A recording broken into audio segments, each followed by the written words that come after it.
What's up? Welcome to your Self-Helpless snack, where we give you a little taste of the Self-Helpless podcast with a mini episode. If you want to dive deeper into this topic, you can find the full episode linked in this episode's description.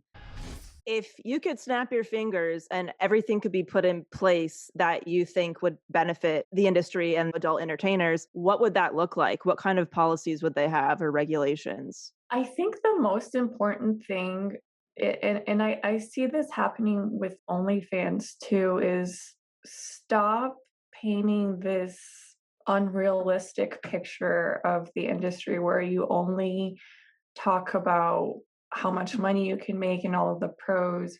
Like when I try to talk about it, I try to give people a realistic perspective. Like there's pros and cons to everything in life, including this industry. And what happens a lot of the times when they want to make money off of younger girls is they'll only paint up this certain picture, like, oh yeah, you can make $20,000 to $30,000 a month, and like your family isn't gonna find out, and all of this bullshit. That's what that first agent did to me. And I see some OnlyFans creators try to do that on certain platforms like TikTok and stuff like that, just to get referral codes. Yeah, I don't do that. I think it's best that people know what they're getting themselves into before they do it.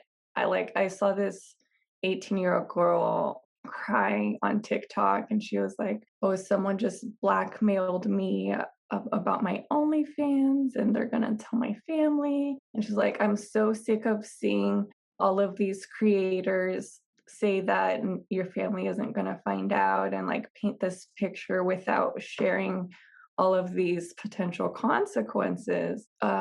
I didn't have to go through like job stigma or anything like that, but it's something that can happen. Also, if you have kids and you're not with your partner, or you're going through like custody battle, that can definitely get brought up in a custody battle. Oh, and to consider like stalkers and hackers and stuff like that. And so I think that would be a good start. Like, stop trying to hoover these young girls who don't even have their frontal lobe fully developed and aren't fully experienced in being an adult and weighing out all of these potential consequences, and be more open about both the pros and the cons, I think. Yeah. Yeah.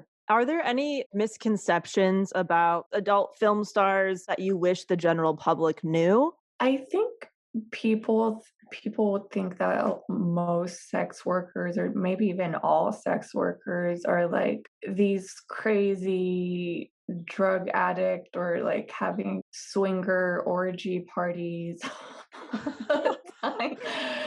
And most of us are just like quirky homebodies that we like to express our sexuality, but we're a little bit more introverted in other ways too. So Is there any like harmful terminology out there that people tend to use? Can you kind of speak to that a little bit? What kind of things should people stop saying, or how do you feel about that? I personally don't get offended with certain names. I think I get more offended in the way that people talk about sex work, like that it's not a real job. It can only be a side hustle, or, just things that would invalidate it as work. And I feel like, Someone made a comment on my YouTube channel saying something like, "Oh, don't make sex work work," or something like that. And I was like, "But you just said it was work." right. Right.